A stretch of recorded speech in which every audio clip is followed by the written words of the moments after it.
¿Te parece, Mauricio? Sí, sí, por supuesto, claro que sí. Ok, sale pues. Bueno, Entonces, desconecto, sí, dejo sí, a... está perfecto. Entonces, si gustan, pues vamos a orar por este día y por nuestros enfermos.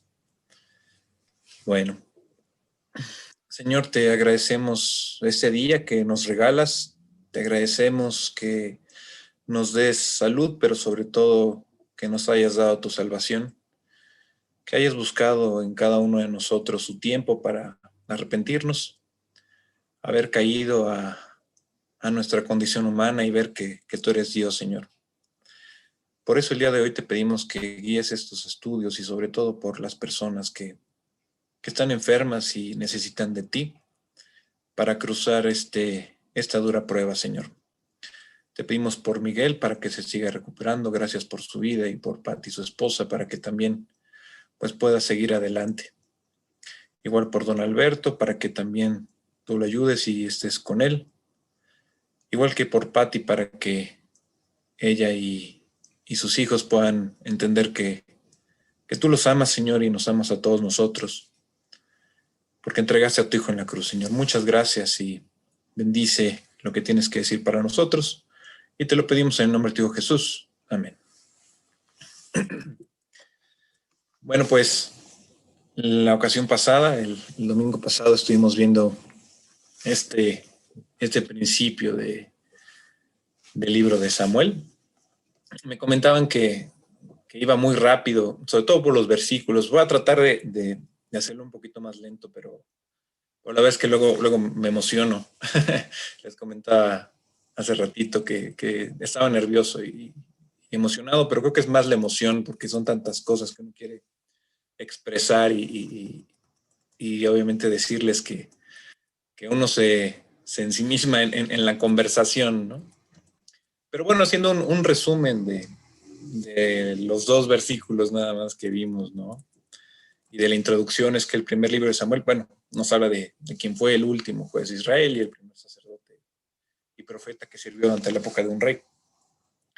Fue el mejor ejemplo de lo que significa ser un buen juez y pues un líder que gobernaba al pueblo de acuerdo con la palabra de Dios y, y no conforme a sus propias ideas como lo estábamos viendo, ¿no? Samuel fue quien ungió a Saúl como primer rey de Israel según la voluntad de Dios. Posteriormente, espero que me den oportunidad para ver esto de cómo llegar al primer rey de Israel, ¿no? Y bueno, pues vemos que en los dos primeros versículos están obviamente el Cana y Ana y Penina como los principales protagonistas aquí. Y bueno, con estas dos mujeres, pues ve que una tenía hijos y la otra no tenía, que era Ana.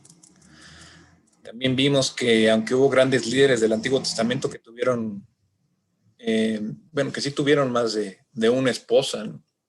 El primero, bueno, pues Jacob, ¿no? Y de aquí en adelante podemos citar otros, y entre los cuales está David y Salomón en este libro, justamente, ¿no? Pero eso no fue el plan original de Dios, como lo habíamos visto para el matrimonio. Acuérdense de Génesis 2:24, donde dice, por tanto dejará el hombre a su padre y a su madre, y se unirá a su mujer, y serán una sola carne. Lo que muestra que en el matrimonio solamente estas dos personas son las que se convierten en una sola. ¿Por qué entonces existió la poligamia en el pueblo de Dios? Bueno, como lo habíamos visto, era el corazón, pero hay otras razones.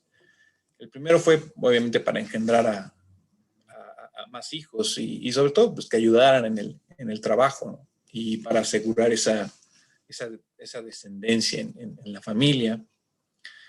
Y bueno, en la época, pues bueno, era un símbolo, ¿no? De posición social, de riqueza.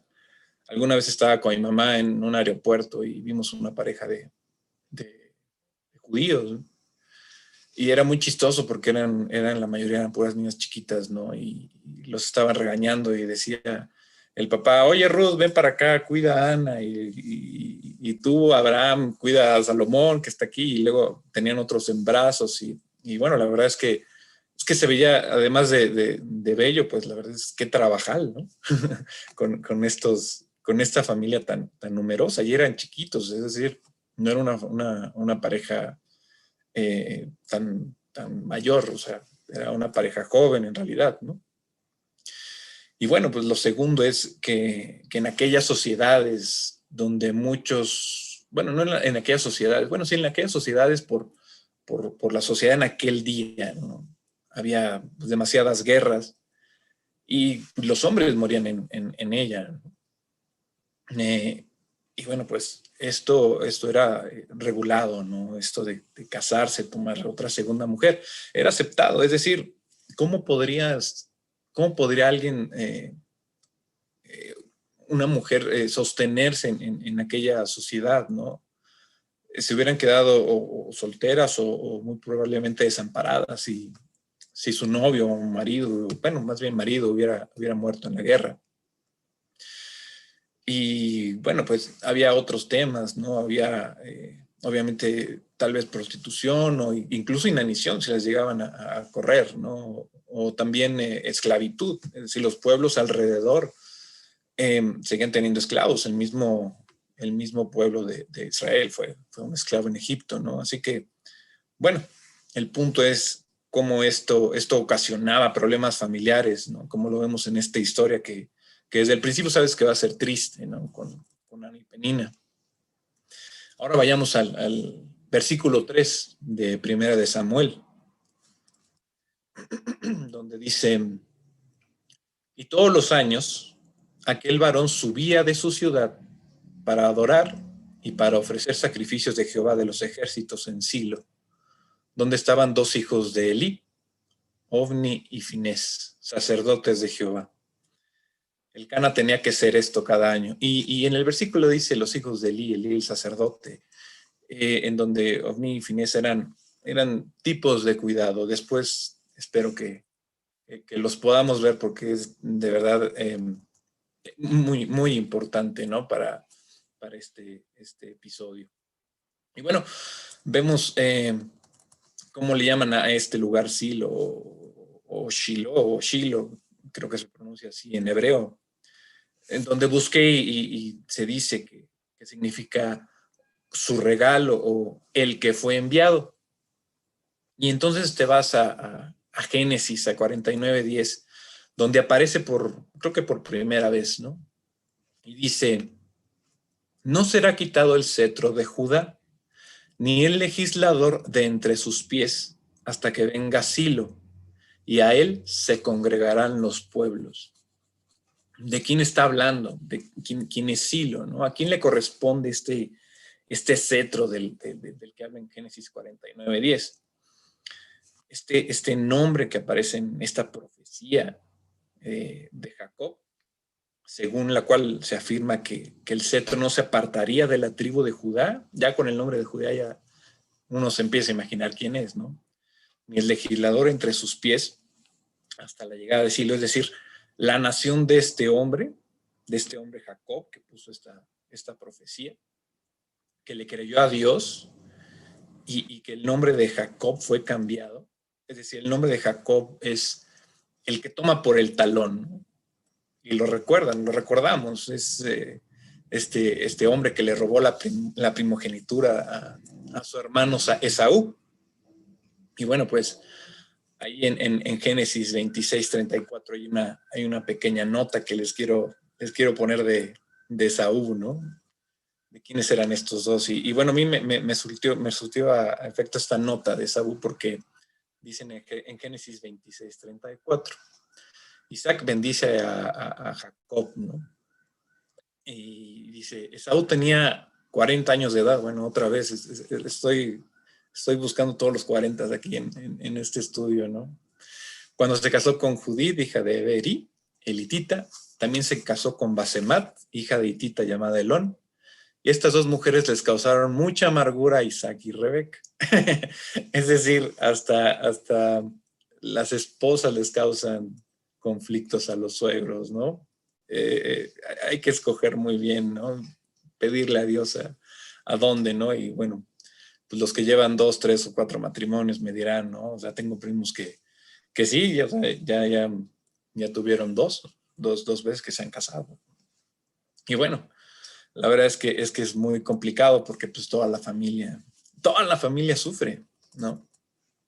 Y bueno, esta era la pequeña nota, ¿no? Pero bueno, Esaú era una persona que despreció su primogenitura y la vendió por un plato de lentejas a Jacob. Génesis 25, del 27 al 34, dice, y así es el título, ¿no? Esaú vende su primogenitura.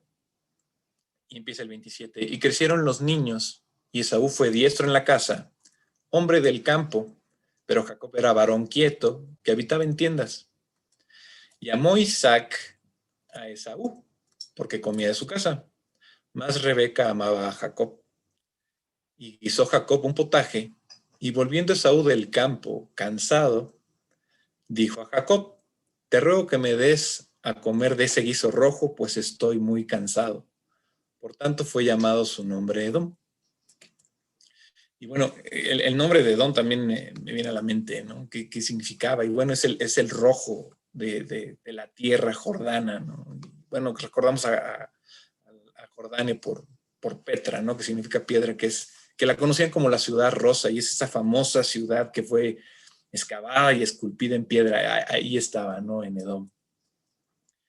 Pero todo esto viene porque esta persona, Jacob, de quien viene esta profecía, era una persona que era como, ¿cómo decirlo?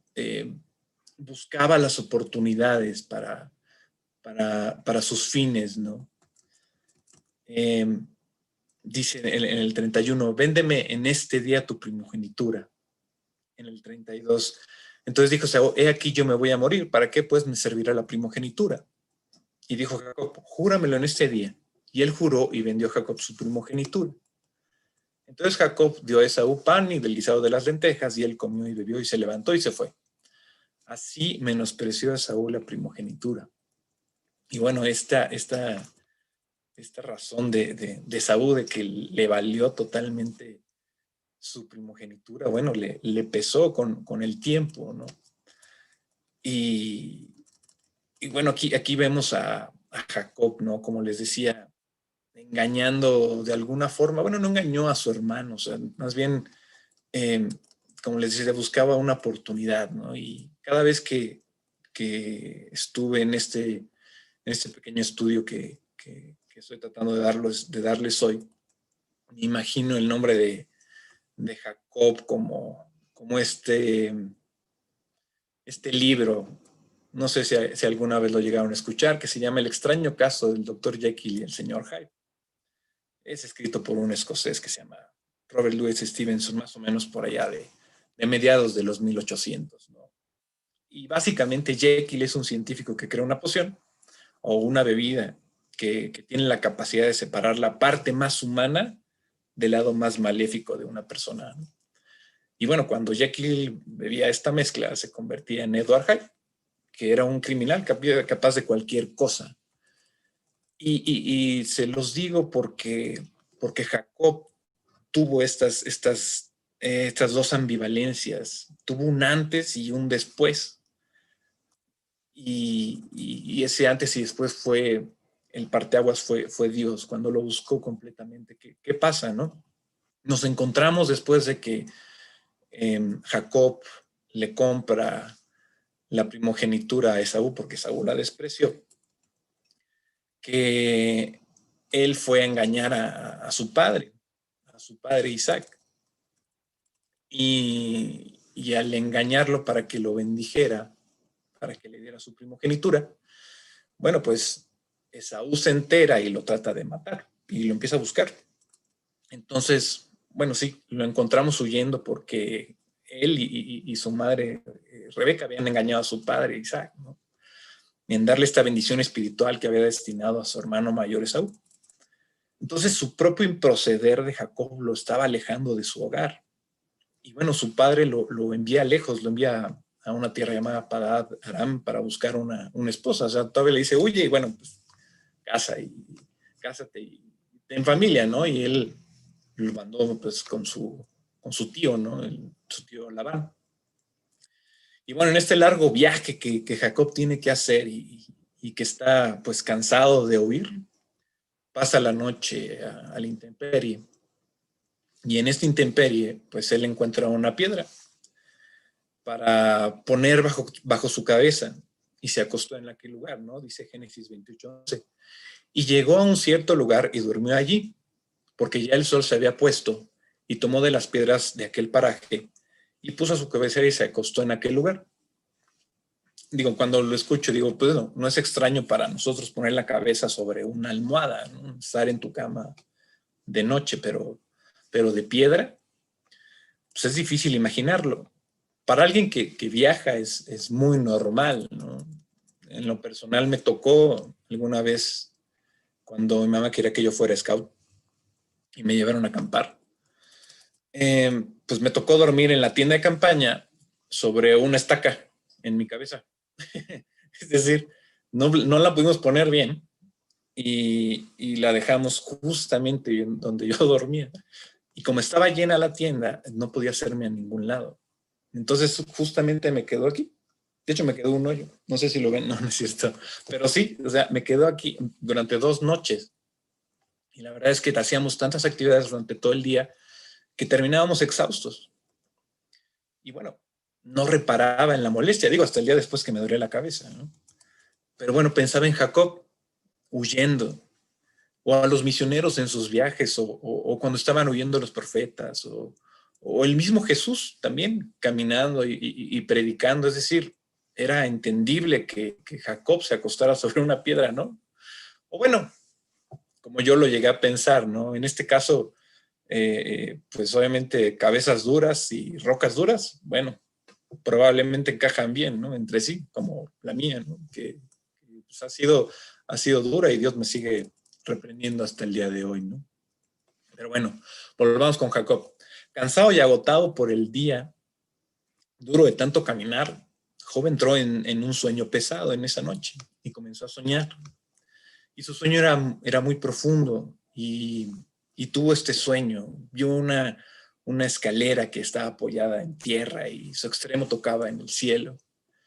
Y los ángeles de Dios subían y descendían por ella.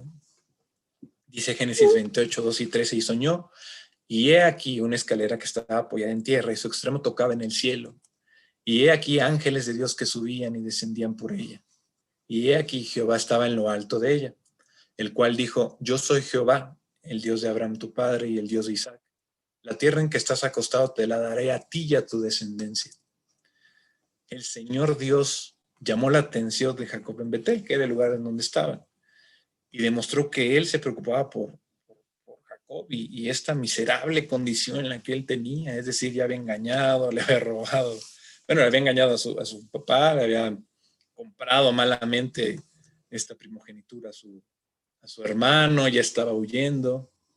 Bueno, la verdad es que Dios tuvo tanta misericordia que le repitió la promesa que le fue dada a Abraham e Isaac a él mismo en ese sueño, ¿no? Donde dice que él le había dado a su abuelo Abraham y a su padre Isaac. Y eso que él encontrara,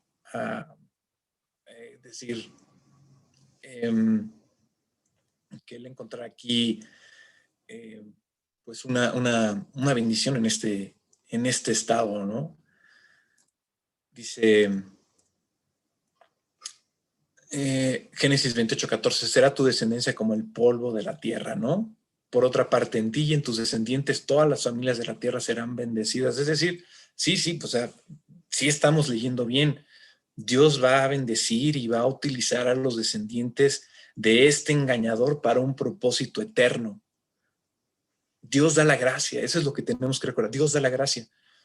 Y bueno, la verdad es que Dios, así como Saúl trataba de perseguirlo, o sea, Dios lo va a hacer de marca personal, es decir, él va a continuar persiguiendo a Jacob y trabajando en él hasta que Jacob llegue al lugar donde Dios pueda traer gloria a su nombre. Y bueno, llegas a Génesis 28:12, ¿no? Dice, allí soñó que había una escalinata apoyada en la tierra y cuyo extremo superior llegaba hasta el cielo. Y bueno, esta promesa de Dios donde dice, yo estoy contigo, te guardaré donde quiera que vayas, volveré a traerte a esta tierra porque no te dejaré hasta que haya hecho lo que te he dicho, en Génesis 28:15 nos da esa seguridad, ¿no? Es increíble cómo muchas personas tenemos en su momento este positivismo, estas ganas de hacer las cosas bien, ¿no? Y vas y ya sabes, el famosísimo échale ganas, ¿no? Pero no tienes la seguridad de Dios. Hasta que la tienes es cuando en realidad ya el positivismo no es que no sirva, sino pasa a segundo término, ¿no? Y bueno, a la mañana siguiente, ¿no? Y despertó Jacob de su sueño y dijo, ciertamente Jehová está en este lugar, y yo no lo sabía. Y tuvo miedo y dijo, cuán terrible es este lugar, no es otra cosa que casa de Dios y puerta del cielo. Eso dice en Génesis 28, 16 y 17, ¿no? Él tomó el aceite, lo vertió en la piedra y nombró el lugar Betel, perdón, que es la casa de Dios.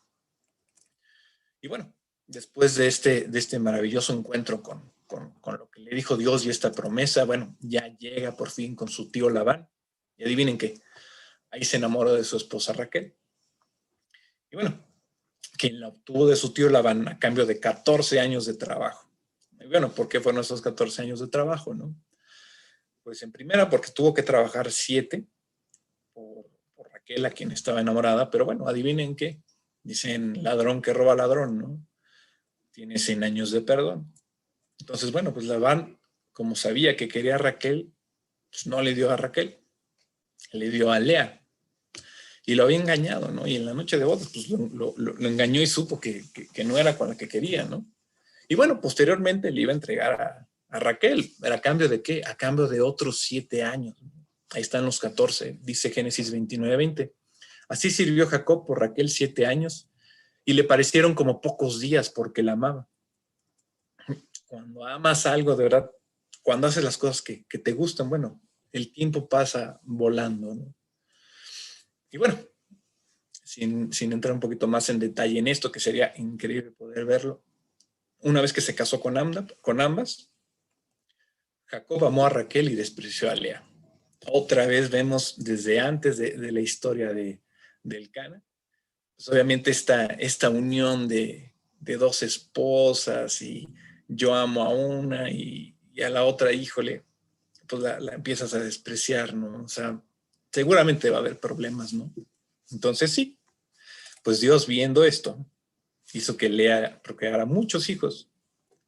Y bueno, ella dio luz a Rubén, a Simeón, a Leví y a Judá, ¿no? Antes de partir al desierto.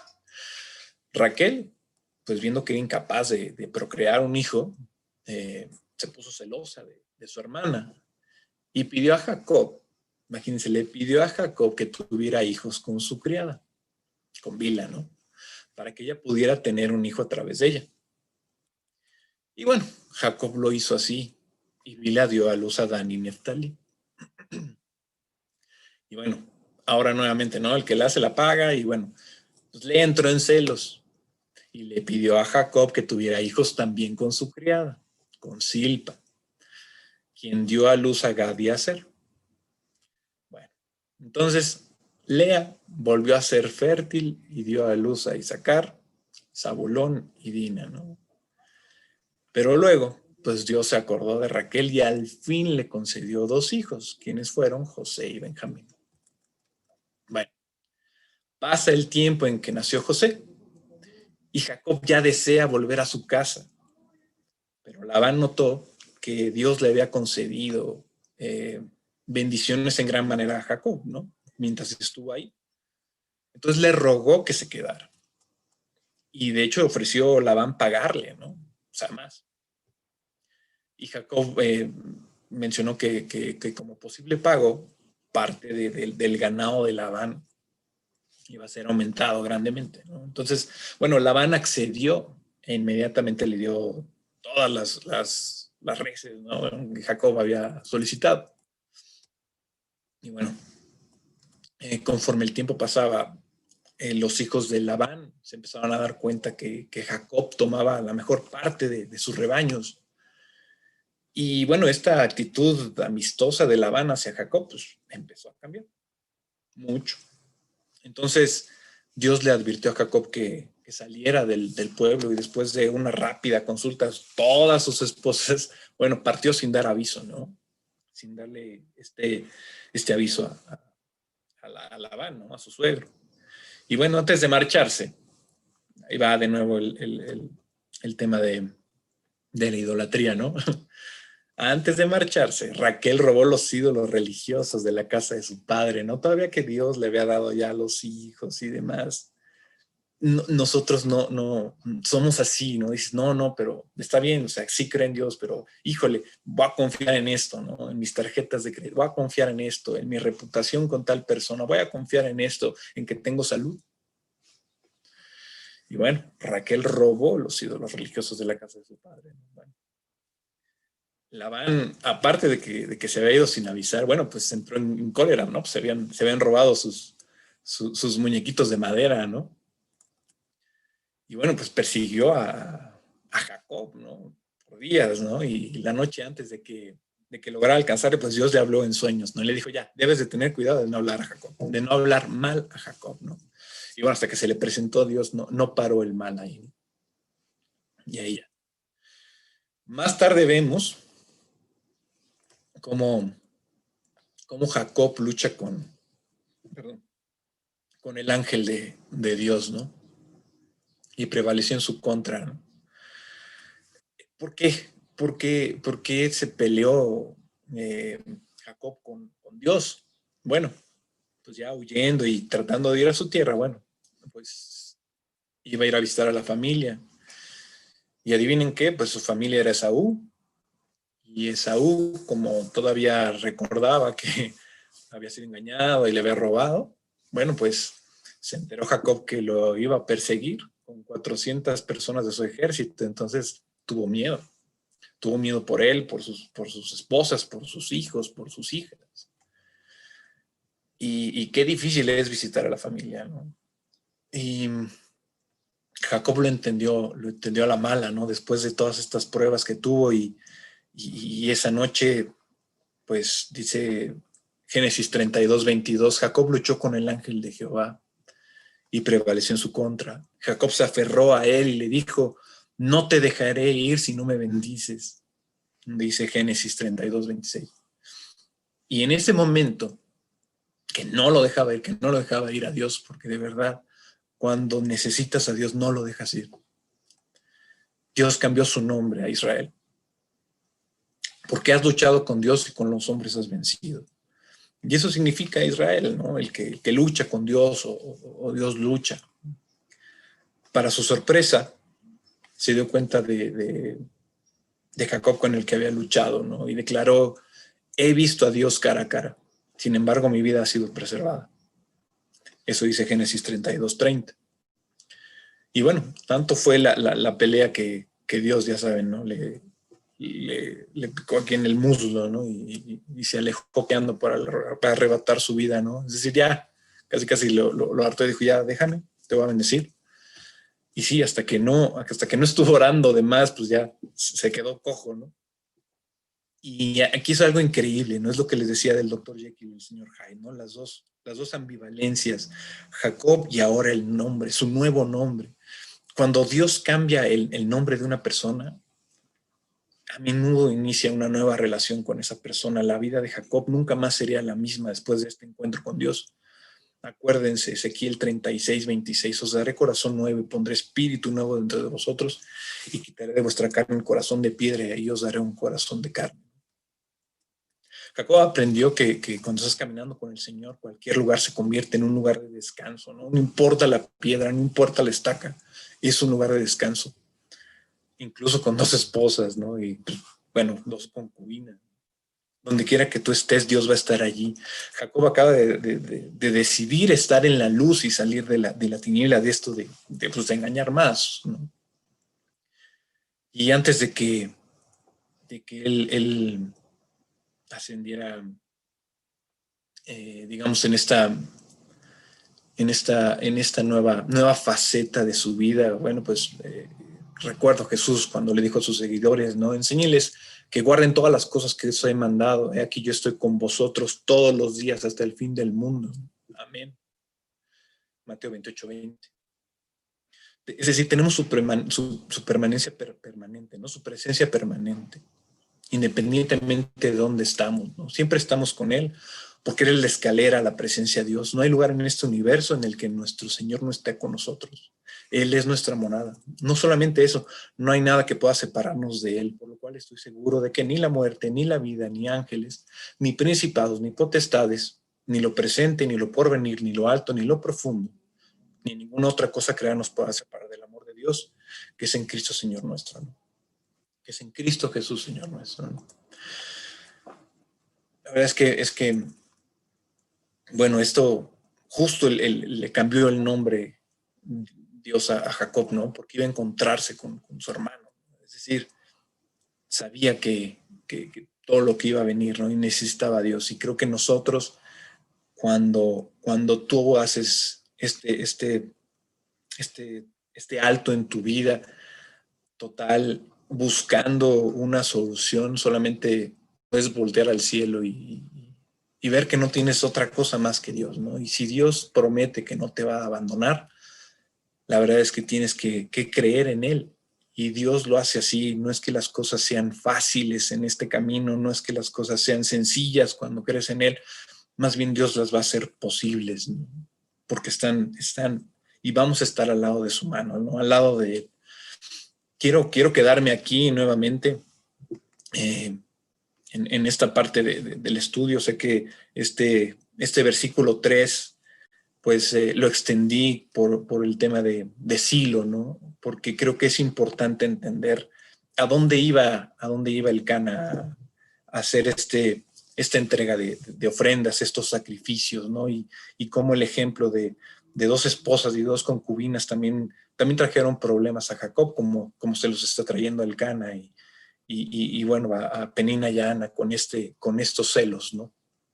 Ahí lo quiero dejar, Alex. Pues ahora sí que el siguiente domingo espero avanzar un poco más, pero gracias, ¿no? Hasta ahí lo dejo.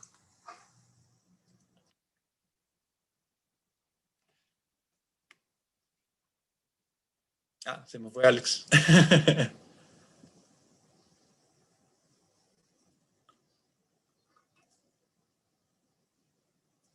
Okay. ¿Qué tal? Ya estoy, es que no podía accionar mi micrófono, perdón. ¿Se escucha? ¿Se escucha bien? Sí, escucha. Okay. Perfecto. Bueno, muchísimas gracias, Mauricio, por estarnos compartiendo esto. Creo que es muy importante saber que Dios tiene para todos las bendiciones, pero por la dureza de nuestro corazón hacemos luego cosas fuera de la voluntad de Dios y esas nos alcanzan en las siguientes generaciones, ¿no? Como bien dices, la poligamia no era algo que Dios había dejado en un principio, ¿no? Sino que fue algo que el hombre implementó por la dureza de su corazón, ¿no? ¿Tú te acuerdas cuál es el primer polígamo del que habla la Biblia? Lamec. Y cuando tú lo ves en el contexto de Génesis, te das cuenta que pues definitivamente no era la voluntad de Dios. Dios había dicho, como Jesús dijo, y dejará el hombre a su padre y a su madre y se unirá a su mujer y los dos serán una sola carne, ¿no? Pero después toda esa ola creciente de pecado, de toda esa, ¿cómo se llama? Linaje caído de Caín, derivó a Elcana, donde él se jactaba, un hombre orgulloso, un hombre violento y un hombre polígamo. Entonces, vemos cómo una bendición que es el matrimonio en las manos del hombre la convierte en una maldición. Y ahora yo creo que es una de las cosas más devaluadas. En aquel entonces, ahorita nos impactamos de la poligamia que había en aquel entonces. Ahora, pues, ni siquiera hay matrimonio, ¿no? Entonces, podemos ver cómo Dios ha hecho eso. Pues muchísimas gracias, cómo el hombre ha hecho eso. Muchas gracias, Mauricio. Pues vamos a continuar Con la parte final del Salmo 91, nos habíamos quedado la vez pasada, cómo pues Dios nos protege de esas plagas, de aquellos males. Pero cuando Dios permite que todas esas plagas y todos esos males lleguen a nuestra vida, es por un objetivo. Y habíamos visto tres objetivos.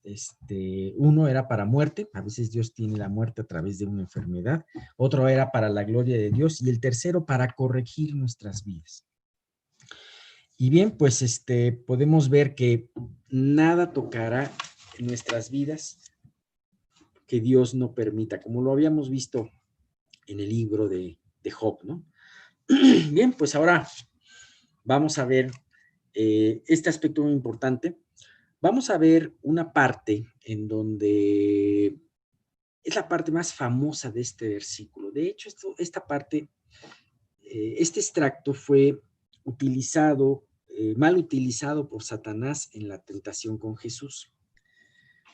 Y, sin embargo, a través de esto, esta revelación de este salmo, nos habla de la naturaleza divina, sobrenatural, por naturaleza sobrenatural, de la protección divina, ¿no? Vamos a ver esto y la última parte de nuestro estudio del día de hoy, que van a ser de los Salmos 14 al 16, pasa algo interesante. Ajá, y lo hemos visto en varios salmos. De repente nos está hablando el salmista y de repente toma el micrófono Dios y entonces Él nos empieza a hablar en primera persona.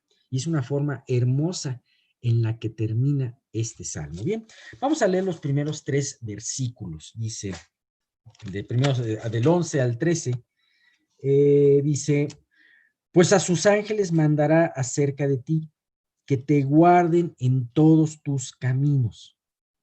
En las manos te llevarán para que tu pie no tropiece en piedra. Sobre el león y el áspid pisarás.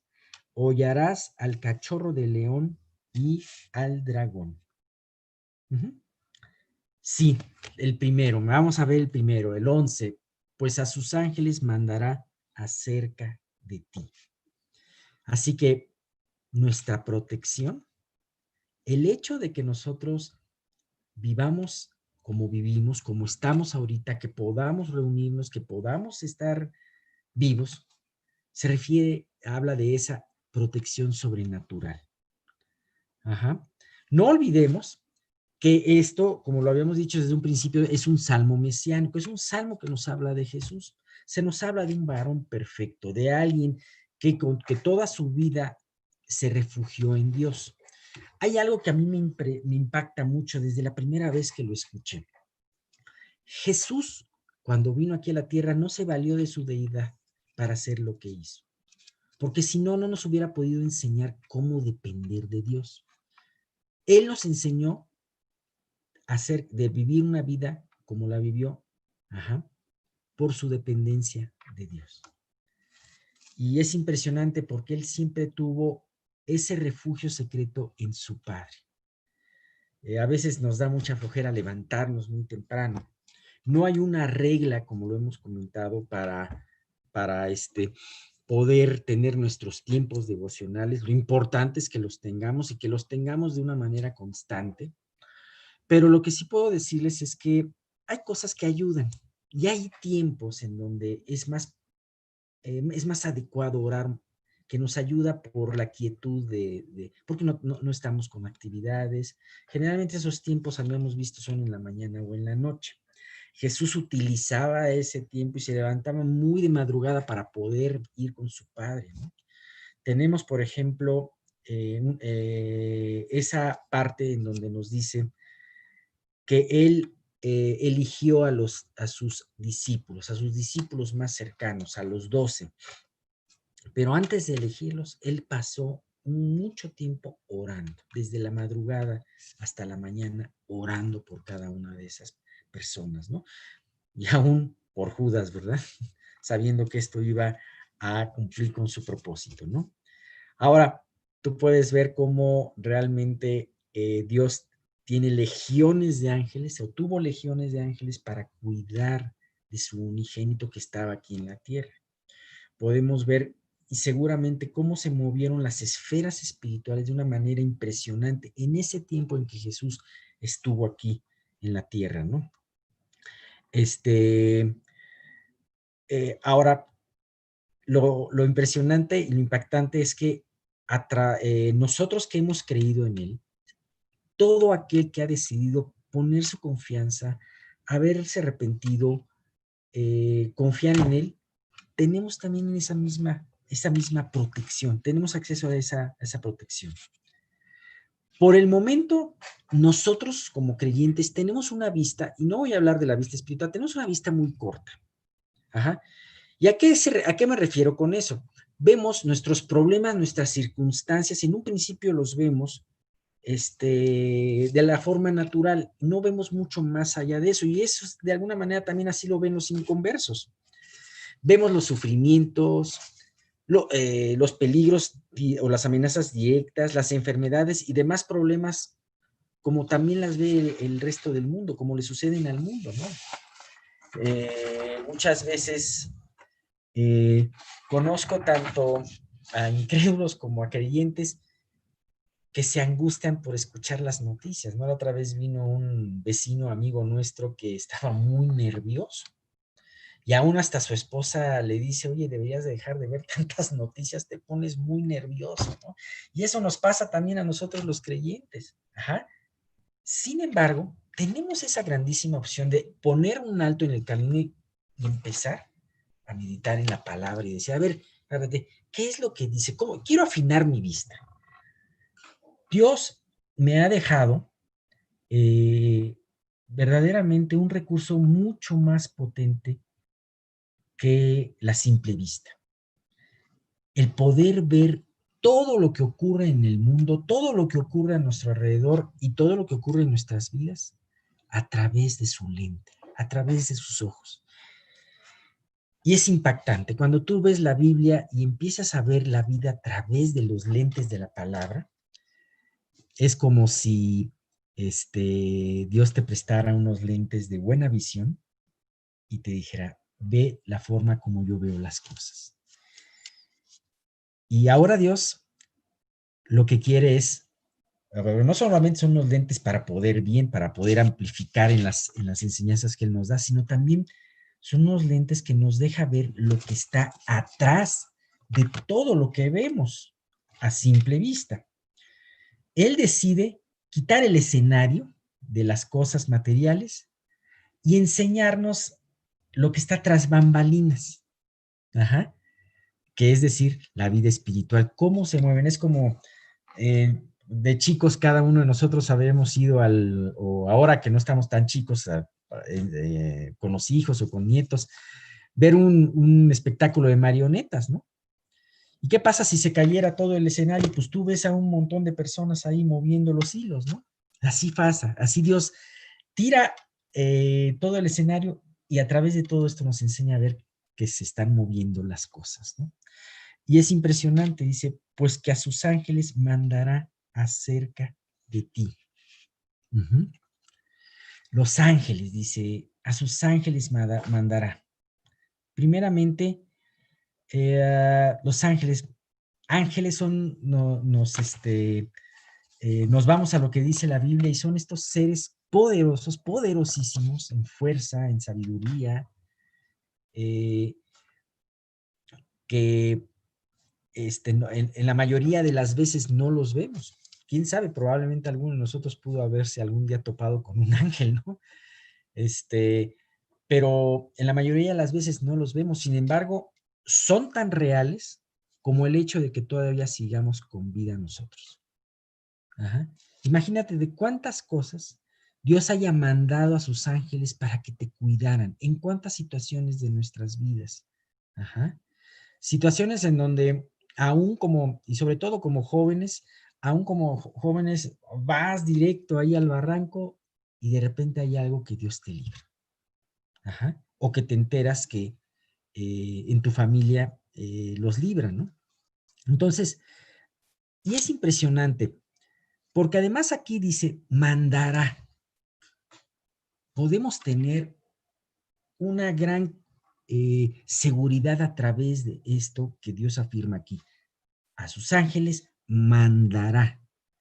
No, y tú conoces cuál es el mandato de Dios, y tú conoces lo que hace la voz de Dios. O sea, Dios habló y todo lo que vemos alrededor, toda la creación, se hizo. Tan solo con la pura palabra de Dios. Jesús reprendió a los vientos y reprendió a las olas, y éstas se aquietaron. Jesús reprendía a los demonios y se iban. Jesús le mandó a Lázaro levantarse de los muertos, y con esa voz potente, Lázaro se levantó. Así que si Dios hizo todo eso, ¿cómo no responderán sus seres celestiales tan solo al menor de sus susurros? Ajá. Responderán inmediatamente. Ahora, aquí dice, acerca de ti, porque a los ángeles mandará acerca de ti. ¿Sabes? Nosotros no estamos, o sea, Dios no es indiferente a nosotros. Nosotros no somos indiferentes a Dios. Dios tiene un cuidado tan grande que Él no escatima recursos y utiliza estos seres poderosos a nuestro servicio para cuidarnos, guardarnos, fortalecernos. Ajá. Y sabes que es algo impresionante, ¿no? Si fuéramos conscientes de lo profundo y trascendente que son esta declaración, a sus ángeles mandará cerca de ti, realmente en nuestra vida no temeríamos mal alguno en contra de nosotros, sino que confiaríamos, ajá, y de hecho el recordarlo nos ayuda a confiar de que todo lo que sucede en nuestra vida está perfectamente cuidado por Dios. Si perdiste tu billetera hace ratito, no quiere decir que me haya pasado a mí, ¿no? Por si lo hayas perdido tú. Este, si perdiste tu billetera, la dejaste ahí, no fue tanto, o sea, ¿sabes qué? Ok, fuiste distraído, lo que quieras, no te voy a justificar, pero aún eso, Dios, Dios, lo tuvo en su control. ¿Tú crees que él no hubiera sido capaz hasta de mandar un ángel que te entregara su billetera? Claro que sí. Bueno, pues esto nos debe de llevar a estar tranquilos de que somos guardados. Ahora dice, es impresionante, que te guarden en todos tus caminos. Y esto se refiere, sí, todos tus caminos, pero siempre y cuando estos caminos vayan de acuerdo a la voluntad de Dios. ¿Y qué quiero decir con esto? Cuando tú obedeces, cuando estás viviendo en obediencia a su palabra, Dios te guarda en todos sus caminos, porque son sus caminos. Y Él quiere que tus caminos sean sus caminos, o viceversa, como lo quieras ver, que sus caminos sean tus caminos, ¿no? Y aquí en el mundo podrán pasarte varias cosas. Podrán menospreciarte, podrán perseguirte. En ciertos lugares podrán hasta encarcelarte. Sin embargo, si tú estás viviendo en la voluntad de Dios, tú puedes estar tranquilo, porque nada pasa que no esté cuidado y vigilado por Él, y que tengas algunos ángeles alrededor de ti, ¿no? Es impresionante. Estaba yo, hace unos 2 años leí el testimonio de una misionera que se fue a los países de Oriente, estuvo en Filipinas, estuvo en varios lugares ahí. Y ella le tocó vivir lo terrible de la Segunda Guerra Mundial y de la ocupación japonesa, ¿no? No me acuerdo cómo se llamaba, ella, Darlene, se llamaba Darlene Diller Rose, se llamaba. Y es impresionante porque esta mujer la dejaron viudas, la separaron primero de su esposo, eran recién casados, cada uno estuvo en un campo de concentración. Y cuando la prueba se puso más cruda es cuando se enteró que su marido se había muerto en el campo de concentración y que además ella la llevaron a una prisión de alta seguridad, en donde prácticamente lo que querían era matarla de hambre, de desesperación y todo eso, ¿no? Y en esos momentos más oscuros, ella sentía la presencia de Dios. Ella sentía que Dios estaba ahí, que Dios la cuidaba, que estaban sus ángeles delante de ti. Era impresionante porque un día ella contaba que sintió un gran antojo de plátanos. Le daban pura avena cruda y fea, ¿no? Pero pues eso comía. Y no es que me gusta, a mí me gusta la avena, pero ella le daban eso de una manera muy, muy fea y muy descuidada, ¿no? Y de repente tuvo un gran antojo de plátanos.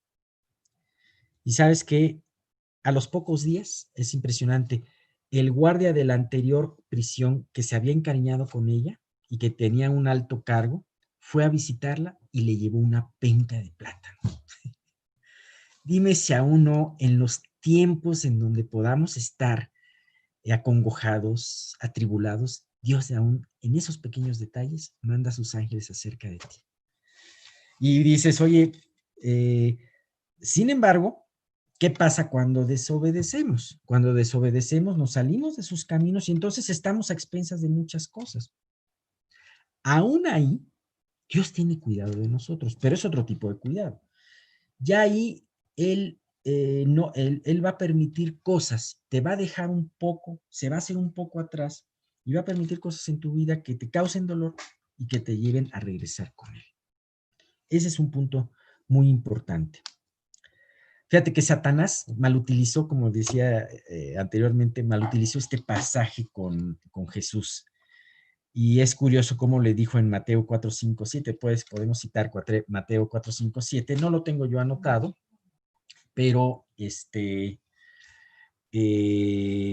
aquí la situación es que Mateo, Satanás en la segunda tentación dice, lo lleva al pináculo del templo, a la parte más alta del templo y dice, tírate, porque la escritura dice, pues, y cita este versículo, pues a sus ángeles mandará acerca de ti. Ajá. Vamos, déjame leerlo. Dice, porque a tus ángeles mandará cerca de ti, y dice, para que tu pie no tropiece. Así es Satanás. Cuando Satanás utiliza un versículo, no lo utiliza para edificar, sino lo utiliza para engañar y para tentar. Pero ¿cómo puede hacer eso con la palabra de Dios? Muy fácil. La saca de contexto y le mocha lo que puede comprometerlo. Definitivamente esto no era el contexto. Y le mochó precisamente, te guardará en tus caminos. Era muy importante este punto, en tus caminos, porque no en cualquier camino. Ajá. Y entonces, pues definitivamente aquí lo que Satanás estaba queriendo hacer era que Jesús provocara una crisis artificial para ver la respuesta de Dios, y eso era tentar a Dios. Y Jesús, lleno de la palabra, le dice, pero también escrito está, no tentarás al Señor tu Dios. Entonces, vemos lo importante de poder estar en el camino de Dios, de poder estar cerca de Dios y del cuidado que tenemos por parte de Él para podernos mantener en el camino. Si tú te desvías del camino, bueno, Él va a tener cuidado por ti, pero para regresarte al camino. Y bien, en el versículo 12 y 13, que nos dice lo siguiente, en las manos te llevarán para que tu pie no tropiece en piedra.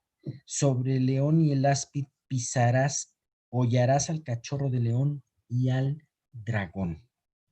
Fíjate que aquí hay dos cosas muy interesantes. La primera es ese cuidado, ese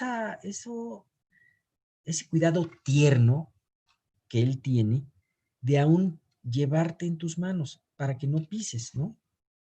Muchas veces en este mundo nos podemos sentir solos y desamparados, pero muchas veces en esos momentos en donde la prueba se torna más difícil, no nos damos cuenta de que estamos siendo llevados a cuestas por él. Cuando pasamos una prueba, podemos darnos cuenta que aún en ella nosotros somos cuidados. Y en situaciones difíciles nos podemos dar cuenta y sentir cómo somos librados aún hasta de nuestros temores. ¿No te ha pasado que tienes una prueba y una situación en tu vida? Ajá. Y que en un principio puede llegar un estado de emergencia. ¿Qué hago? ¿A quién acudo? ¿Tendré los recursos necesarios? Etcétera, etcétera, etcétera. Sin embargo, tú vas a la palabra y vas a la oración y entonces Dios te trae esa paz que sobrepasa a todo entendimiento. Pero es importante que para eso tú puedas decidir entrar en ese lugar de reposo y estar bajo la sombra de sus alas, ¿no? Y primeramente Dios nos guarda en este mundo de los tropiezos. Sabemos, dice, para que tu pie no tropiece en piedra. Dios nos guardará y nos ha prometido guardarnos de los tropiezos. Van a venir tropiezos, sin embargo, van a venir tentaciones. Sin embargo, Dios te promete que al enfrentarlas, tú tendrás la gracia necesaria para soportarlas. Es un Dios maravilloso. Entonces, la primera parte es, Dios te va a guardar de los tropiezos, te va a guardar del mal. Uh-huh. Y la segunda habla de la parte victoriosa. No solamente Dios te va a guardar, sino también te va a dar la victoria. Y esto habla que dice, sobre el león y sobre el áspid pisarás, hollarás al cachorro de león y al dragón. ¿Se acuerdan? Cuando Jesús manda a los 70 discípulos, después de mandar a los 12, después manda a otros tantos, para poder hablar del evangelio y para poder sanar a la gente. ¿Y cómo regresa? Cuando regresan estos hombres, regresan felices. Y ellos comentan que se impactaban de que aún hasta los espíritus se sometían a ellos. Ajá. Bueno, esta es la victoria que Dios nos da. Ajá. Como habíamos hablado anteriormente, vivimos en una esfera espiritual, que no la vemos a simple vista, pero que por lo que dice la palabra sabemos que existe. Y a veces Dios nos permite ser tocados por esta batalla en nuestras vidas, ¿no? Sin embargo, tenemos la victoria asegurada.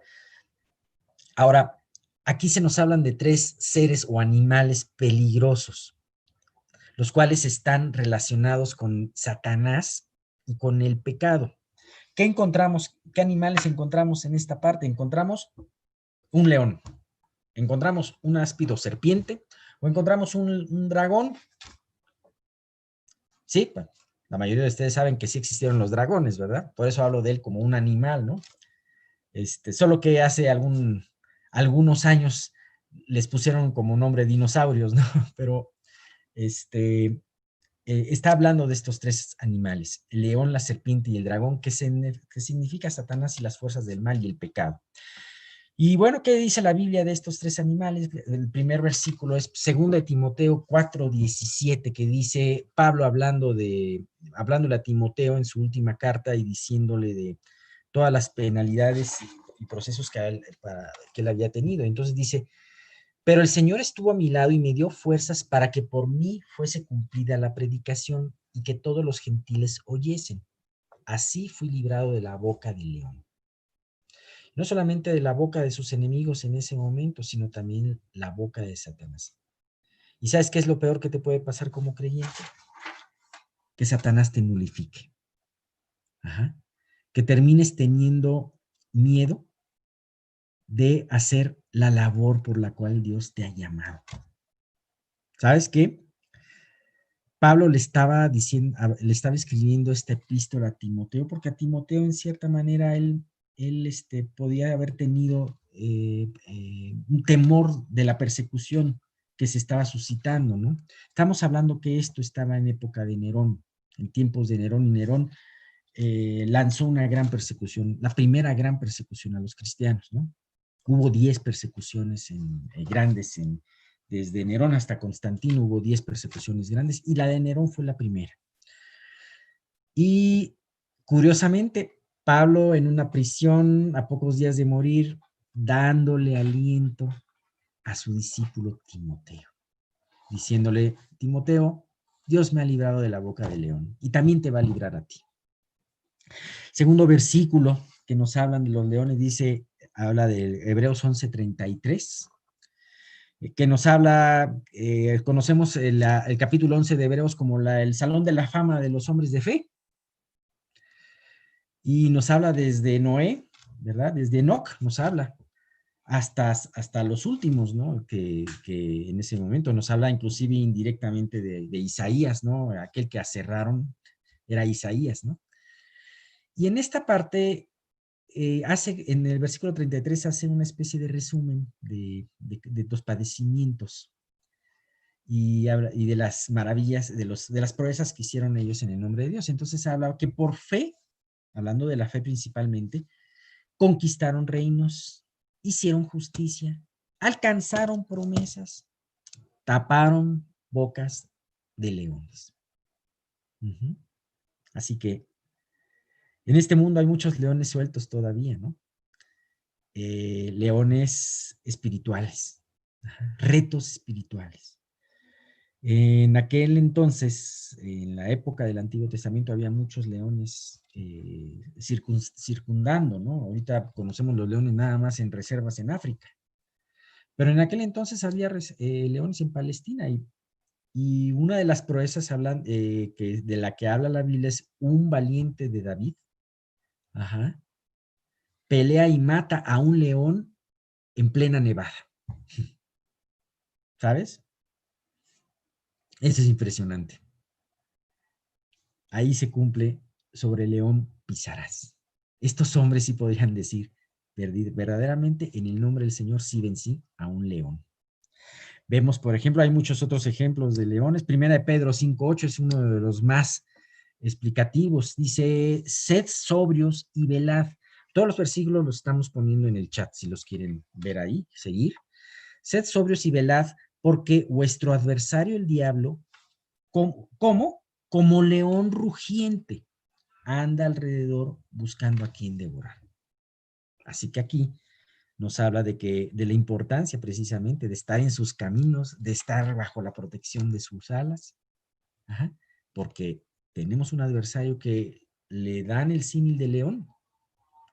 Si tú supieras que está un león afuera de tu casa, ¿tú saldrías? Pues no, tú hablarías al zoológico, ¿no? Para que viniera por él. Pues así, de la misma manera, tenemos que tener cuidado y saber y estar refugiándonos, ¿no? También hablamos de otros animales y curiosamente en este versículo, Apocalipsis 20, versículo 2, se habla de este dragón y de la serpiente. Dice: y prendió al dragón, la serpiente antigua, que es el diablo y Satanás, y lo ató por 1000 años. ¿Ves cómo aquí habla del dragón y la serpiente antigua como Satanás? Y aquí se hace referencia a la serpiente antigua de la que nos habla Génesis 3:15, de la engañadora de Eva, ¿no? En donde Dios, le da esta maldición a Satanás, encarnado en esa serpiente, y le dice: y pondré enemistad entre ti y la mujer, entre tu simiente, entre tus descendientes, entre tus ángeles, entre tus huestes, y la simiente suya. ¿Cuál es la simiente de la mujer? Jesús. Esta te herirá en la cabeza y tú le herirás en el calcañar. Finalmente, la herida en el calcañar, que fue la muerte de Cristo, no se compara con la herida de la cabeza de la serpiente, que es mortal, porque esa herida acabará con la serpiente. Bien, ¿qué harías tú con un león enfrente de ti? ¿Qué harías tú con una serpiente? O si existieran dragones hoy en día, ¿qué harías delante de un dragón? Serías muy vulnerable. Bueno, Dios les da esta imagen para hablar del pecado de Satanás, para que tú veas lo vulnerable que eres en el aspecto espiritual. Pero lo impresionante es que dice, no solamente habla de estos animales, sino dice: los pisarás y los hollarás. ¿Sabes? La victoria la tenemos segura. La victoria está en Cristo. Jesús nos promete siempre tener la victoria. Cuando Dios le hablaba a los israelitas que iban a entrar a la tierra prometida, no les hablaba de, él no se enfocaba tanto de hablarles de las guerras que iban a tener que librar para poder ocuparla, sino ya daba, como dando por un hecho la ocupación, les decía, ciertamente van a hacer esto ahora que entren a poseer la tierra. La victoria está ahí, solamente a través de la fe tenemos que poseerla. Y esto lo dice Romanos 8:37. Que dice Dios, que decía Pablo, dice, antes, en todas estas cosas, somos más que vencedores por medio de aquel que nos amó. Así que es hermoso esta parte en donde nos habla de ese cuidado sobrenatural, pero además no solamente ese cuidado, sino también de esa victoria contundente que tenemos con respecto al pecado. ¿Bien? Y vamos a ver la última parte. No es la más famosa, aunque sí es famosa, pero es una forma muy hermosa, muy gloriosa de poder terminar este salmo, ¿no? Desde que yo tuve contacto con este salmo hace muchos años, me encantó esta parte. Y dice, o sea, ahí, acuérdense que ahí el salmista le pasa el micrófono a Dios, o por así decirlo, le pasa la pluma a Dios. Y Dios habla en primera persona. Por cuanto en mí ha puesto su amor, yo también lo libraré. Le pondré en alto por cuanto ha conocido mi nombre. Me invocará y yo le responderé. Con él estaré yo en angustia. Lo libraré y lo glorificaré. Lo saciaré de larga vida y le mostraré mi salvación. Qué hermosas promesas. Y parece como si fueran escritas, como la tabla de la ley en donde Moisés tenía esta experiencia, ¿no? Probablemente, hemos visto que probablemente Moisés escribió también este salmo, pero Moisés tenía la experiencia de haber visto cómo Dios escribía de su puño y letra, sus mandamientos en esas tablas de piedra. Nosotros podemos ver con una experiencia preciosa cómo a través de su espíritu Dios escribe en nuestro corazón sus enseñanzas. Y qué aliento es ver que todo esto que hemos visto acerca de la protección de Dios para con nosotros, no solamente fue porque a este salmista se le ocurrió, sabemos que no, eso lo sabemos desde el principio, sino que podemos ver ahora que Dios con su propia pluma le pone, te voy a dar estas mismas promesas que te estuve dando anteriormente en el Salmo, pero te las voy a dar de mi propia pluma, de mi propia voz. Ajá. Y sabes que es muy hermosa esta parte porque te habla, hace semejanza a la relación, una buena relación entre un padre y un hijo. Ajá. El hijo ama a su padre, el padre ama a su hijo y lo protege. El hijo obedece al padre por amor al padre, ajá, por tener una buena relación con él. Y el padre, por amor y por misericordia hacia el hijo, le provee y lo cuida, ¿no? Y entonces, una vez más nos remite este versículo a nuestro Señor Jesús y a la relación que tenía con su Padre, ¿no? Ajá. Y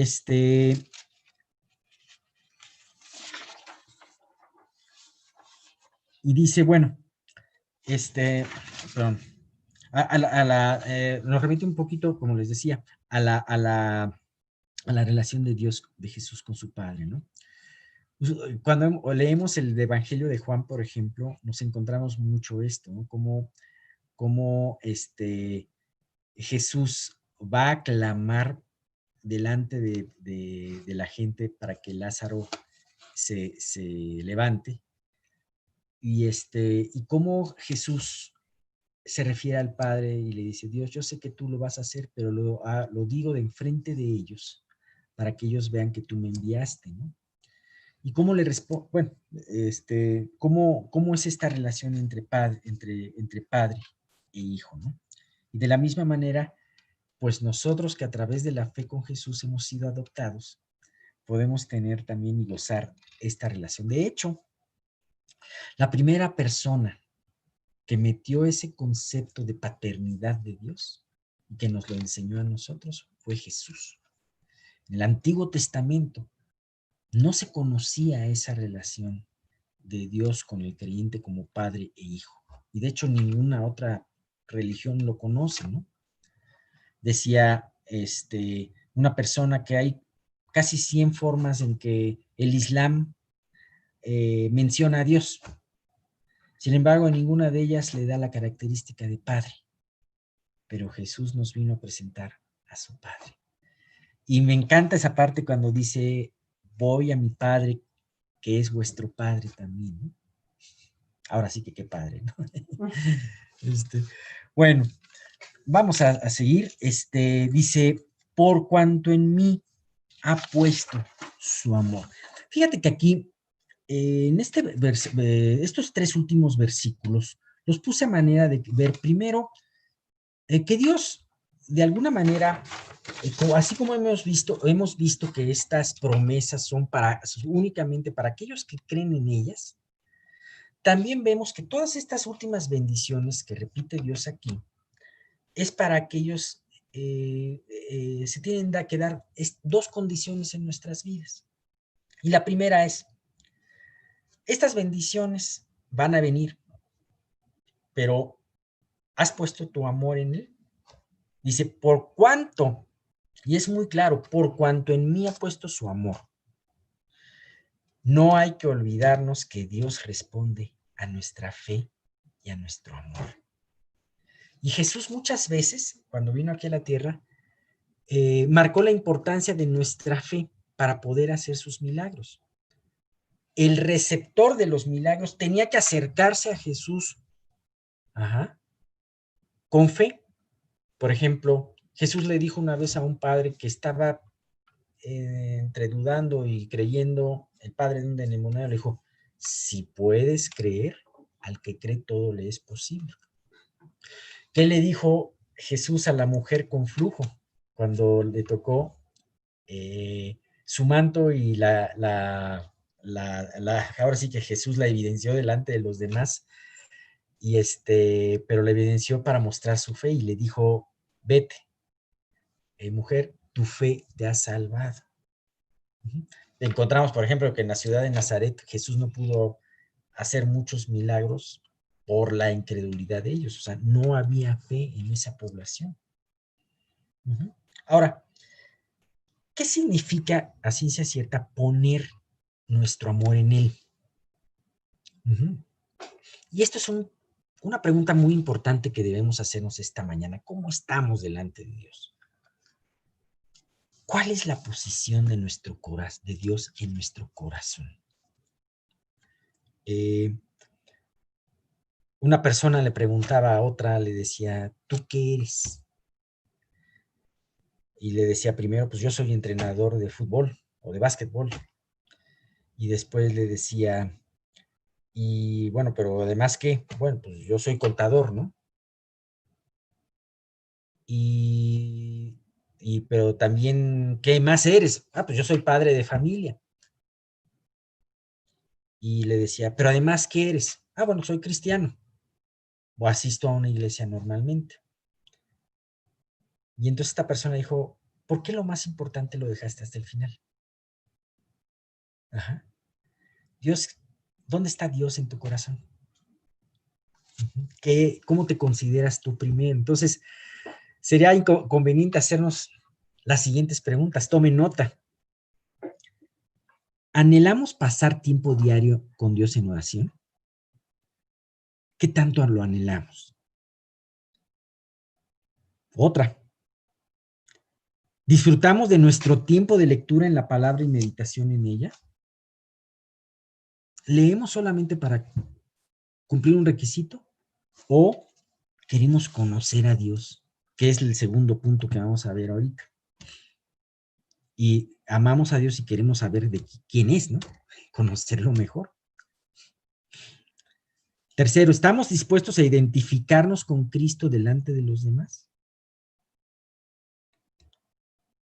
O está aquel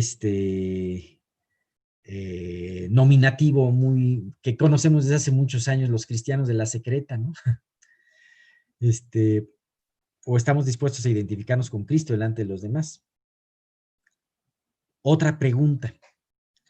Lo que hacemos en nuestro diario caminar, las decisiones que tomamos, las tomamos pensando en Él. En pocas palabras, las hacemos por amor de Él.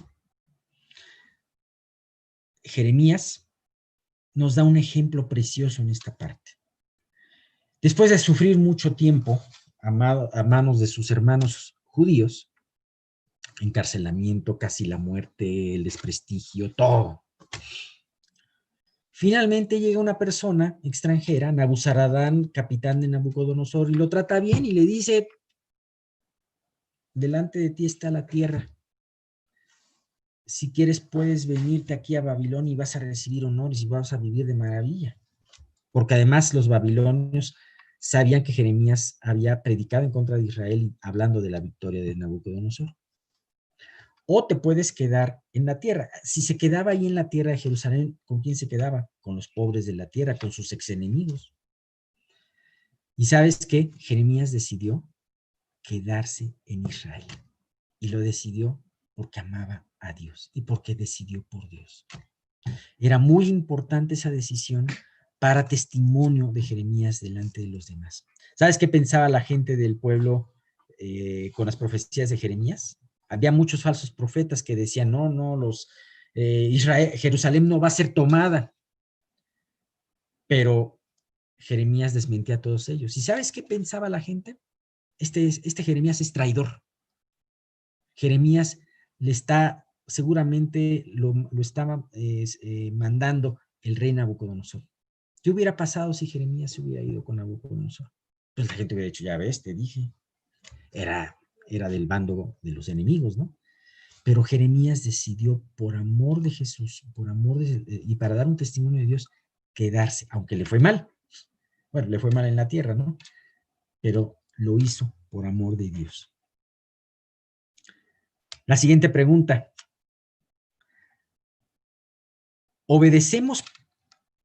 Lo obedecemos a Él. Ya habla de ser obediente. Y a lo mejor puede decir, oye, yo sí soy obediente a sus mandamientos, pero obedecemos por temor de que nos pase algo malo, por religiosidad, entonces por el deber ser, o porque no queremos dañar nuestra preciosa relación con el Salvador. ¿Cuál es tu motivo, tu motor para obedecer? ¿El simple temor o el amor? Bien. Qué importante para Dios es esta palabra, amor. En el Evangelio está llena de esta palabra. Y es más, podemos ver que los dos mandamientos más importantes de la ley de Dios comienza con la palabra, los dos comienzan con la palabra amarás. Amarás a tu Dios y amarás a tu prójimo. Bien. Este mismo versículo nos habla, el versículo 14, el mismo versículo nos habla de otra cosa. Primero nos habla, por cuanto en mí has puesto tu amor. Y la segunda habla,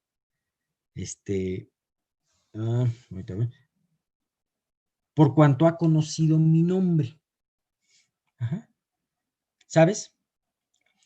Por el trabajo del Espíritu Santo y a través del arrepentimiento venimos primeramente al conocimiento de Dios. El día que nos convertimos lo conocemos por primera vez, pero lo que Dios quiere es a través de los años y diariamente que nosotros podamos estar en un proceso en donde lo conozcamos cada vez mejor, en ese día a día. Para eso las pruebas ese es el objetivo a los cuales nos conducen las pruebas, el conocerlo mejor, ¿no? Y hay una promesa que en el libro de Oseas 6:3, que me gusta mucho también citarla, que dice, y conoceremos, y proseguiremos a conocer en conocer a Jehová. Como el alba está dispuesta a su salida, vendrá a nosotros como la lluvia tardía y temprana a la tierra. Cuando apenas está amaneciendo, tú ves todo oscuro y es la parte más oscura de la noche, pero de repente ves un hilito de luz. Y sabes que en ese hilito de luz, ese hilito poco a poco se va haciendo, va brillando más hasta que se hace completamente de día. Y así es nuestro conocimiento de Dios. Entre más meditamos con Él, en Él, más lo vamos a conocer y más va a ser una realidad en nuestras vidas. Las pruebas sirven para que Dios lo podamos ver como una realidad en nuestras vidas. No solo que pasar de la parte teórica a la parte práctica, ¿no? Y si esto es aquí en la tierra, ¿qué no será a la hora de pasar a la eternidad? Seguiremos conociendo y procediendo en conocer a Dios. Bien. Ahora, estas dos acciones, tanto amor como conocimiento, juntas nos harán aptos para recibir todas las bendiciones de Dios. Fíjate, amor y conocimiento. Las dos se complementan y se ayudan. Ajá. ¿Cómo podríamos amar a Dios si no lo conociéramos? ¿Podrías tú amar a alguien sin que lo conocieras? ¿Cómo conocerlo sin empezar a amarle? También la voluntad de Dios es que a través de que tú lo vayas conociendo más, más lo ames. ¿Podemos realmente, o alguna persona puede realmente decir que le ama si no le interesa conocerlo a través de su palabra? Hay muchas personas que te pueden decir muchas cosas. Pues yo tengo una muy buena relación con Dios. Mira, Dios es siempre mi amigo, ¿no? Pero a la hora de leer su palabra, pues no lo hacen. Si tú no quieres leer su palabra, no quieres conocer a Dios. Y si tú no quieres conocer a Dios, entonces es que no lo amas. Uh-huh. Hay muchas personas que dicen que aman a Dios, pero no quieren creer en lo que dice su palabra. Juan, el Evangelio de Juan, capítulo 14, versículo 23 dice, y respondió Jesús y le dijo, el que me ama, mi palabra guardará. Fíjate, el que me ama, mi palabra me guardará. Ahí habla de amor y conocimiento. Y mi Padre le amará y vendremos a él y haremos morada con él. Así que es muy importante la interacción de estas dos cosas. Ahora, podemos ver cómo hay un paralelo. En otras enseñanzas, como en el Salmo 27, hay un paralelo de las bendiciones de Dios de estar en su presencia. Porque ya vi cuáles son, en un sentido, los requisitos, el amor y el conocimiento, pero dice, yo también lo libraré. Y de hecho, en esta parte, en estos 3 versículos, utiliza la palabra, la promesa de libertad, lo utiliza 2 veces, te libraré de la prueba, te libraré de tus enemigos, te libraré de tus debilidades. Y la segunda es, te pondré en alto. Esto tiene que ver con dos cosas, una protección y glorificación. Ajá. Vemos que en el versículo 15 nos habla otra vez de lo libraré y lo glorificaré. Y meditando en todo esto, me vino a la mente estos 3 versículos del Salmo 27, que hablan de algo muy parecido y nos ayudará a comprender esto, ¿no? ¿Qué es lo que dice? De hecho, es una de las porciones de los salmos que más me gusta. Dice, una cosa he demandado a Jehová, esta buscaré, que esté yo en la casa de Jehová todos los días de mi vida para contemplar la hermosura de Jehová y para inquirir en su templo. Fíjate, dice, en su templo. Aquí le corto un poquito. Dice, yo he anhelado estar en la casa de Dios. Esto le voy a pedir. Si tengo que hacer alguna oración por mí delante de Dios, le voy a decir, Dios, que todos los días en mi relación contigo esté bien. Que yo pueda entrar a ese templo, a ese lugar de reunión contigo. Ajá. Y entonces, pero también buscaré, ajá, el interés, como dice un dicho, ¿no? El interés tiene pies. Y me llama mucho la atención porque aquí habla, en cierta manera, de estos 2 principios que hemos estado comentando, amor y conocimiento, porque dice, para contemplar la hermosura de Jehová. ¿Tú has visto un par de novios enamorados? ¿Sabes qué? Pueden irse a tomar un café y estar una hora callados viéndose uno al otro, contemplando la hermosura. Claro, los otros a lo mejor no los ven hermosos, pero ellos sí se ven hermosos entre ellos, ¿no? Pero eso habla de un enamoramiento. Entonces, David le decía a su Dios, Dios, estoy enamorado de ti y quiero estar contigo para poder contemplar tu hermosura. Y también, otra cosa, ¿cómo dice? Para contemplar la hermosura de Jehová y para inquirir en su templo, para inquirir, para pensar, para razonar, para meditar. Ajá. Entre más lo conozcas, más lo amas. Entre más lo amas, más vas a querer conocerlo. Y dice, porque él me esconderá en su tabernáculo en el día del mal, me ocultará en lo reservado de su morada. O sea, te libra del mal. Ajá. Te muestra su protección, su salvación, que hemos visto mucho en este salmo. Pero también dice la última parte, sobre una roca me pondré en alto. Luego levantará mi cabeza sobre mis enemigos que me rodean. Y esto tiene una doble connotación. Protección.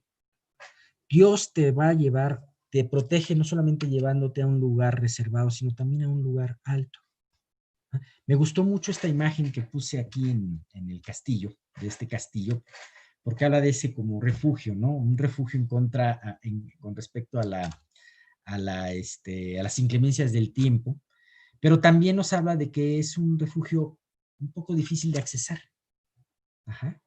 Una fortaleza. Había muchos lugares que los estrategas, diseñadores de castillos o de ciudades ponían que sabían, en este lugar hay una barrera natural. La ciudad de Babilonia, por ejemplo, tenía nada más que poner la mitad del muro porque la otra parte estaba resguardada por un río caudaloso. Ajá. La ciudad de Petra era una ciudad naturalmente protegida, ¿no? Así de la misma manera Dios, y lo hemos visto no solamente en el 27, lo hemos visto en otros salmos, que nos pone delante, encima de la roca, encima de nuestros enemigos. Pero también esto tiene que ver mucho acerca de que Él no solamente nos protegerá, nos guardará, sino que también nosotros vamos a ver la derrota de nuestros enemigos, la derrota de las huestes del mal. Y esto nos habla de que Dios no solamente nos protege, sino también Él libra nuestras batallas. Y esto es algo muy importante, hermanos. En este tiempo es muy importante conocer que Dios libra nuestras batallas, para no considerarnos solos. No estamos solos. Ajá. Tenemos a un gran paladín a nuestro lado, ajá, que es Cristo el Señor. Y bien, pues los versículos finales, ya vamos a terminar.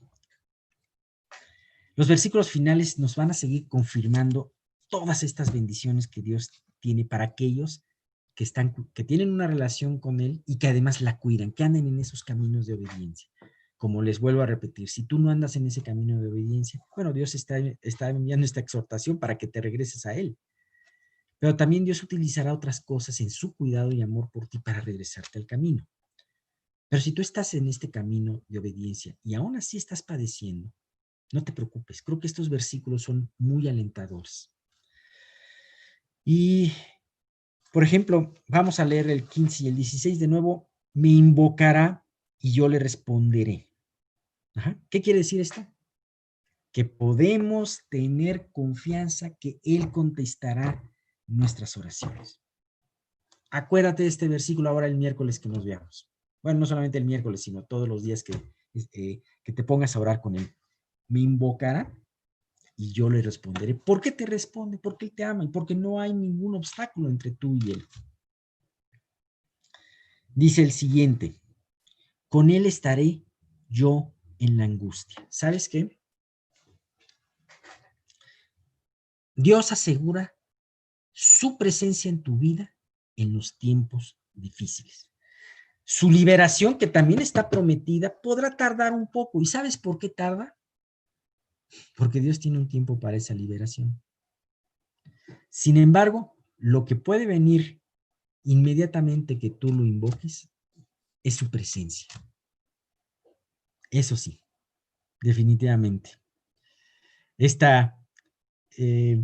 Lo leí en una plática, lo escuché en una plática hace reciente, también de Darlene Rose, de esta misionera, que cuando estaba en sus momentos más oscuros en la cárcel, ella escribió un pensamiento muy hermoso que dijo, mira, los japoneses o el enemigo me podrá apresar, podré estar lejos de mi familia, lejos de mi esposo, lejos de mi país, podré estar en esta prisión terrible, pero Cristo no está preso.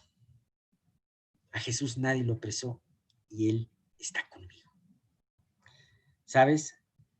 En estos tiempos difíciles, lo que va a hacer que caminemos con toda confianza es saber que la presencia de Dios está con nosotros. Ajá.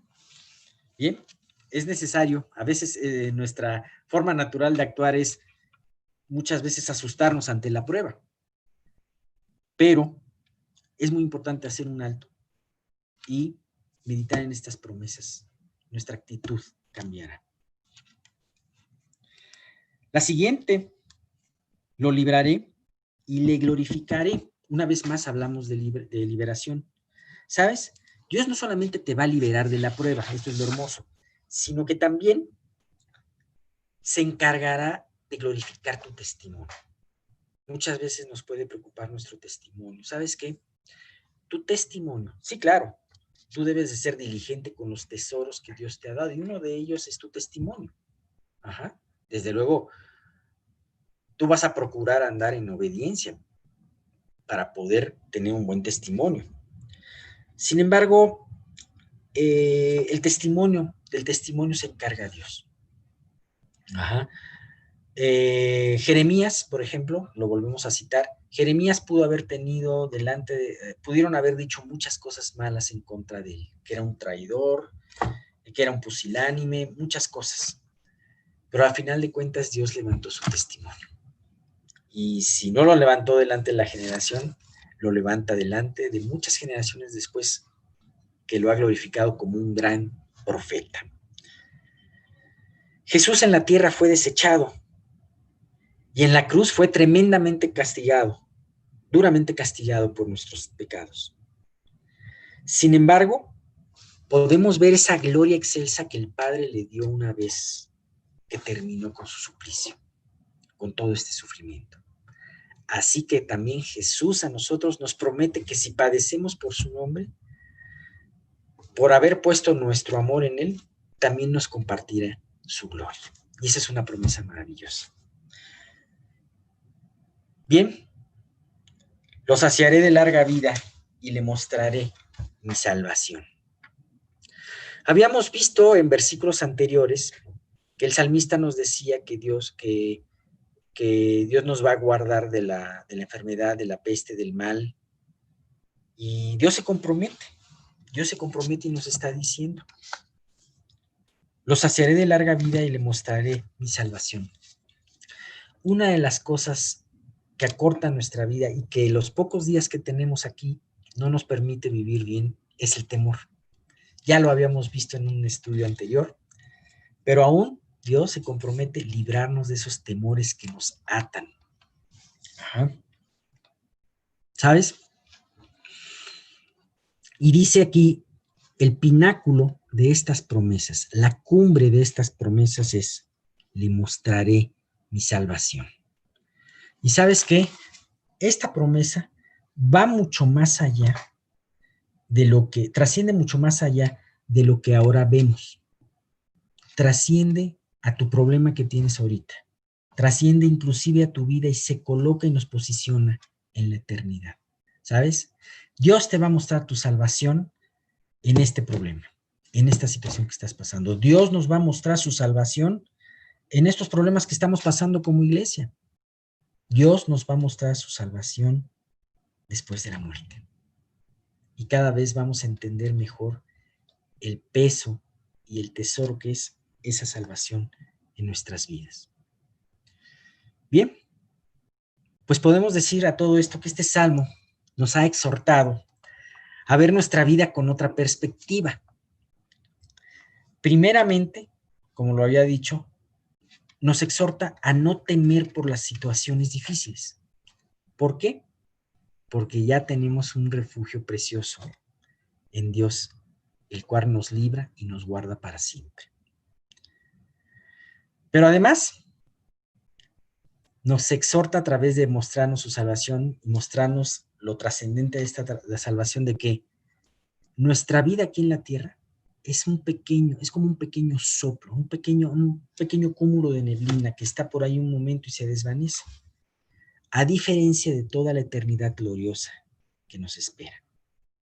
Así que alentémonos a servir a Dios de todo nuestro corazón el tiempo que nos quede en esta vida. Por último, les comparto 1 Corintios 15:58, que nos dice una exhortación parecida a esta. Dice, así que, hermanos míos, amados, estad firmes y constantes, creciendo en la obra del Señor siempre, sabiendo que vuestro trabajo en el Señor no es en vano. ¿Saben qué? Dios sabe que nos desalentamos. Dios sabe que podemos nosotros pasar situaciones difíciles, pero Dios quiere que levantemos nuestras cabezas, que podamos arreglar nuestras rodillas chuecas, hacer surcos y hacer surcos derechos para que lo chueco no se salga del camino, ¿no? Finalmente, sabiendo lo más importante, aquí todo el mundo te va a decir que tu trabajo y tu fe es en vano. ¿Sabes qué? Tu trabajo en el Señor no es en vano. Este versículo, déjame como dato cultural, este versículo, como saben ustedes, Pablo se lo escribió para poner a los corintios. Y este capítulo 15 es es el capítulo más largo del libro de los Corintios, 1 Corintios, y habla de un tema muy importante. Pablo tenía que poner en orden mucha confusión que había en varios temas, y una de ellas era la confusión con respecto a la resurrección, porque hubo una serie de gentes que decían no va a haber resurrección. Ajá, en ese tiempo. Y entonces Pablo con el Evangelio les muestra que efectivamente sí hay resurrección. Ajá. Y de hecho les dice, si no hubiese resurrección, o sea, todos sus sufrimientos y toda su creencia y toda su vida sería en vano.